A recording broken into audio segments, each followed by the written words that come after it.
उत्तर प्रदेश रियासती देही जरिए माश मिशन से वाबस्ता 40,000 सेल्फ हेल्प ग्रुपों को 88.66 करोड़ की ऑनलाइन मुंतकली की गई। एक प्रोग्राम में वज़ीर आला योगी आदित्यनाथ ने फतेहपुर और उन्नाव अजला के खवातीन को इजाफी ग़िज़ाइयत की तैयारी और फराहमी से मुतालिक फी यूनिट 45.60 लाख के चेक तकसीम किए। इस दौरान वीडियो कॉन्फ्रेंसिंग के जरिए वज़ीर आला ने मुस्तफ़ीद अफराद के साथ बातचीत भी की।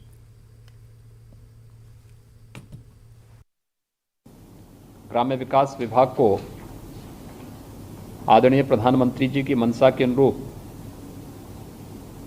ग्रामीण क्षेत्र में गरीबी उन्मूलन और महिला सशक्तिकरण के लिए किए जा रहे इस सार्थक प्रयास के लिए हृदय से बधाई देता हूं, जिसके परिणाम स्वरूप प्रदेश के अंदर एक बड़ी संख्या में महिला स्वयंसेवी समूहों का गठन के साथ ही उन्हें रिवॉल्विंग फंड समय पर देना और उन्हें विभिन्न प्रकार की आर्थिक गतिविधियों के साथ जोड़ने का जो एक कार्यक्रम प्रदेश के अंदर विगत 4 वर्षों के दौरान हुआ है, आज उसके कुछ अच्छे सार्थक परिणाम भी हम सब के सामने देखने को मिल रहे हैं। आज का ये कार्यक्रम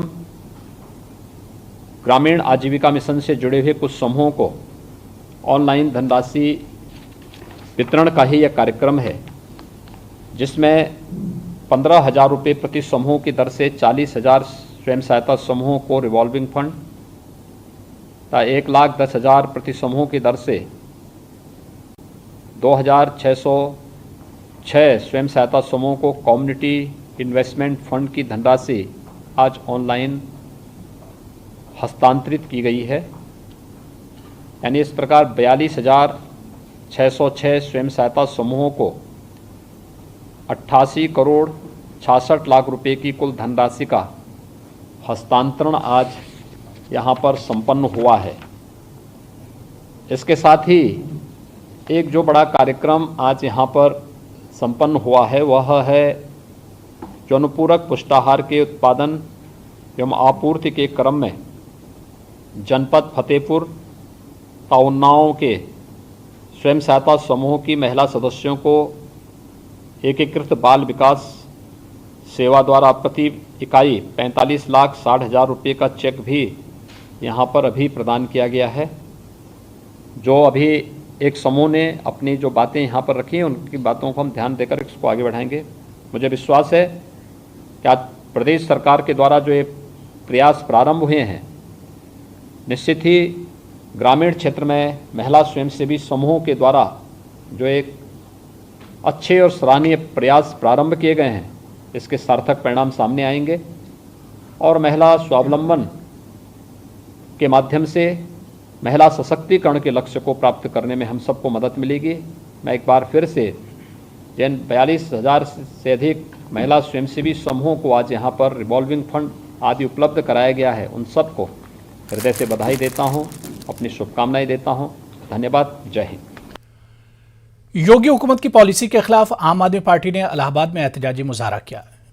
यूपी में जमहूरी आवाजों को दबाने और कोरोना से हलाक होने वाले अफराद की असल तादाद जाहिर न करने के खिलाफ आम आदमी पार्टी ने एहतजाजी मुजाहरा किया। आम आदमी पार्टी के मकामी सदर अल्ताफ अहमद की क़यादत में होने वाले इस एहतजाजी मुजाहरे में योगी हुकूमत पर इल्ज़ाम आयद किया गया कि रियासत में समाजी कारकुनान और सहाफ़ियों को हरासा करने की कोशिश की जा रही है। मुजाहरा करने वाले कारकुनान का कहना था कि अगर हक़ायक़ सामने लाने वाले अफराद को हुकूमत की तरफ से इसी तरह निशाना बनाया जाता रहा तो जमहूरी आवाज़ें कमज़ोर होती चली जाएंगी। आम आदमी पार्टी ने हुकूमत से मुतालबा किया कि वो समाजी कारकुनान और सहाफ़ियों को हरासा करना बंद करे।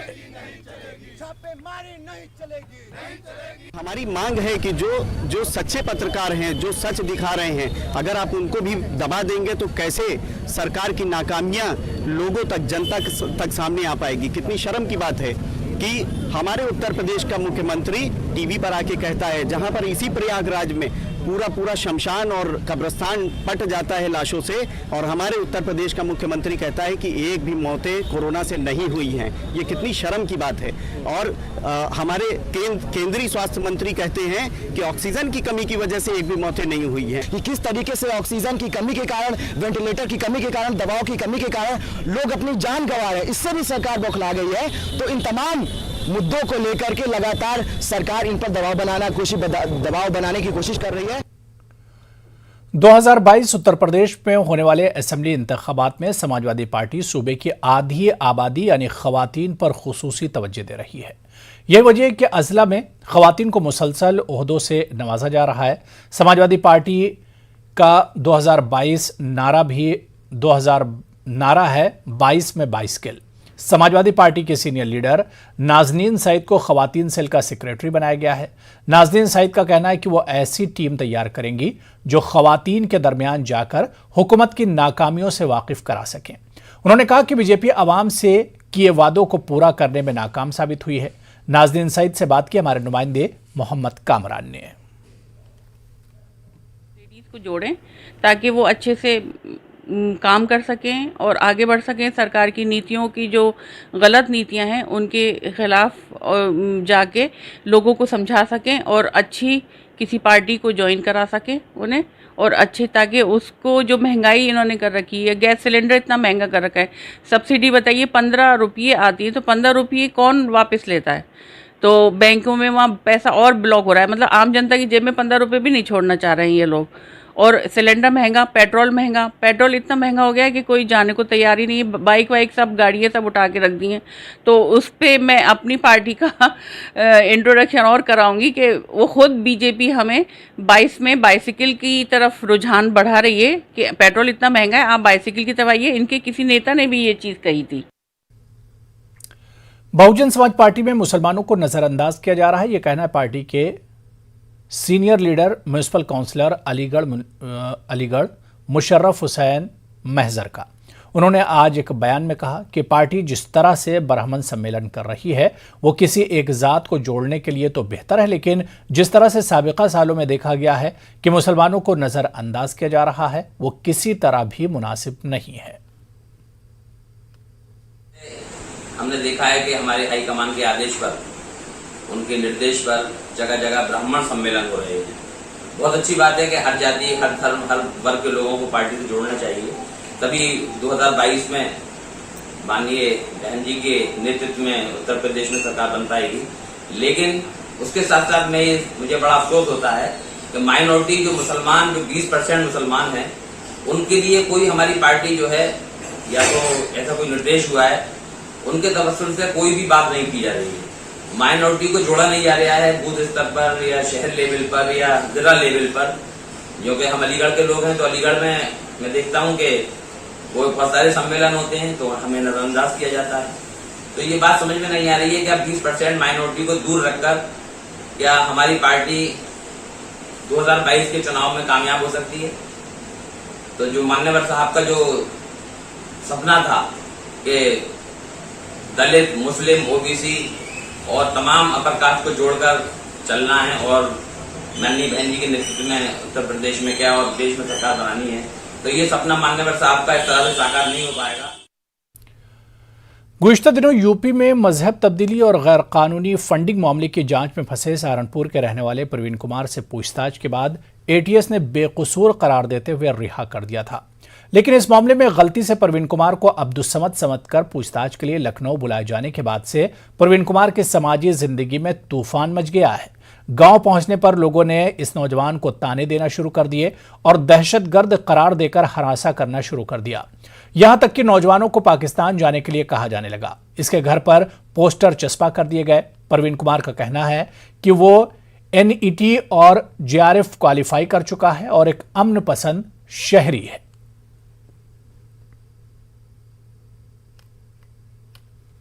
मेरा पिछले महीने जो धर्मांतरण मुद्दा हुआ था उसमें मेरा नाम आया था और फिर एक रात घर के बाहर दीवार पर आतंकवादी लिख दिया जाता है। कुछ दिनों के बाद अभी क्या होता है कि पाकिस्तानी आतंकवादी मतलब तू पाकिस्तान चला जा, जिससे मैं बहुत ज़्यादा मानसिक रूप से डिप्रेशन में था कि मतलब मेरे साथ, जबकि मैं एक राष्ट्रवादी कवि हूँ, देश के लिए सोचता हूँ, लिखता हूँ, और उसके बावजूद मुझे आतंकवादी इस तरह से बताया जाता है। तो मैं सहारनपुर जिलाधिकारी कार्यालय गया था, वहाँ पे मैंने ज्ञापन दिया और उसके बाद वहीं से मैंने अपनी सामाजिक न्याय यात्रा शुरू की। उर्दू टीचर्स एसोसिएशन और Uttar Pradesh junior high school शिक्षक संघ के जिम्मेदारान ने आज अलीगढ़ की डीएम सिल्वा कुमारी जी से मुलाकात करके उन्हें एक तहनीतनामा पेश किया और कहा कि उन्होंने साबिका दिनों मुजफ्फरनगर और कासगंज में असातिज़ा के ताल्लुक से जो काम अंजाम दिए हैं वो काबिल सताइश हैं और हम उम्मीद करते हैं कि अलीगढ़ में असातिज़ा के मसाइल को मलहूज रखते हुए इक़दाम करेंगी। इस मौके पर यकीन दहानी कराई गई कि असातिज़ा भी जिला मजिस्ट्रेट के जरिए कराए जा रहे तरक्याती कामों में हर मुमकिन ताउन पेश करेंगे। हम लोग चाहते थे उर्दू टीचर वेलफेयर एसोसिएशन एवं जूनियर हाई स्कूल शिक्षक संघ की ओर से मेरे ज़िला मंत्री और मैं ज़िला अध्यक्ष मोहम्मद अहमद अपनी तमाम टीम के साथ मैडम का स्वागत करने आया था, ज़िलाधिकारी महोदय का। साथ ही अपेक्षा ये भी की हम लोगों ने कि आप शिक्षक हित में न्यायोचित एवं उनके कार्यों का संपादन न्यायोचित ढंग से करेंगे। मुझे उम्मीद है, पूरी आशा है कि मैडम हमारे संगठन की जो डिमांडें हैं, जो मांगें हैं हमारी, उनको लेकर के थोड़ा सा सक्रिय रहेंगे और उनको पूरा करने के लिए पूरी तरह से मुस्तैद रहेंगे। किस तरह की डिमांड है? हमारी डिमांड है कि जो भी टीचर्स में कार्य किए जाए, जितने भी टीचर्स को जो भी प्रेरणा दी जाती है, परेशानियां होती है, उनका समाधान समय से किया जाए। कानपुर के काशीराम सरकारी अस्पताल में 23 जुलाई से लगातार सरकारी एम्बुलेंस के मुलाजमीन हड़ताल पर हैं। कोरोना के दौर में मुतासिर होने वाले एम्बुलेंस मुलाजमीन के लिए मुआवजा और इंश्योरेंस का मुतालबा कर रहे हैं। इनका कहना है कि अगर इनके मुतालबात नहीं माने गए तो एहतजाज में शिद्दत लाई जाएगी। और जब तक हमारी मांगे नहीं मानी जाएंगी तब तक हम लोग शांत बैठने वाले नहीं हैं। आज 30 तारीख को हम लोग इको गार्डन लखनऊ के लिए प्रस्थान कर रहे हैं। ये आगाज हम लोगों का शुरू हो गया, जब तक अंजाम नहीं होगा तब तक हम लोग शांत नहीं बैठेंगे। कर्ज के नाम पर अमरीकी लोगों को धोखा देने वाले गैंग के एक और रुकन को क्राइम ब्रांच की टीम ने पकड़ा है। एक लैपटॉप बरामद किया गया है जिसमें 2 लाख अमरीकी लोगों का डेटा बरामद किया गया है। नाबिस्ता हंसपुरम के रिहायशी रवि शुक्ला और विशाल सेंगर को क्राइम ब्रांच की टीम ने धोखाधड़ी के इल्जाम में पकड़ा है। दोनों बिटकॉइन के कर्ज लेने के नाम पर अमरीकी आवाम को धोखा देते थे। हंसपुरम एरिया में एक इंटरनेशनल कॉल सेंटर चल रहा था जो कि यूएस सिटीजन से होम लोन और पर्सनल लोन के नाम पे ठगी करते थे। और जो यूएस सिटीजन्स होते थे, लगभग इनके पास से हमें 2 लाख यूएस सिटीजन का डाटा मिला है, जिससे ये ठगी करते थे।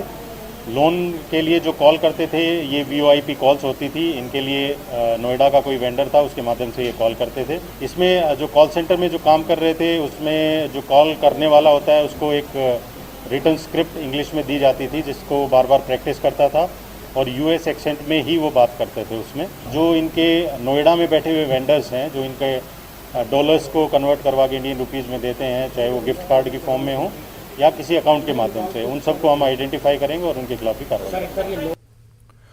उत्तर प्रदेश के साबिक वज़ीर आला और गवर्नर कल्याण सिंह के सेहतयाबी के लिए दुआओं का सिलसिला जारी है। आज कल्याण सिंह के आबाई जिला अलीगढ़ में उनकी सेहतयाबी के लिए Uttar Pradesh junior high school असातिज़ा संगठन और जिला ओलंपिक एसोसिएशन की जानिब से एक यज्ञ का इनेकाद किया गया, जिसमें अक़ीदतमंदों ने इनकी सेहत के लिए दुआ की। इस मौके पर कहा कि हम सभी इनकी दराज़ी उम्र के लिए दुआगो हैं और ख्वाहिशमंद हैं कि वो सेहतयाब होकर हमारे दरमियान आएँ और हमें दुआओं से नवाजें। गौरतलब है कि कल्याण सिंह इन दिनों बीमार हैं और उनका लखनऊ में इलाज चल रहा है।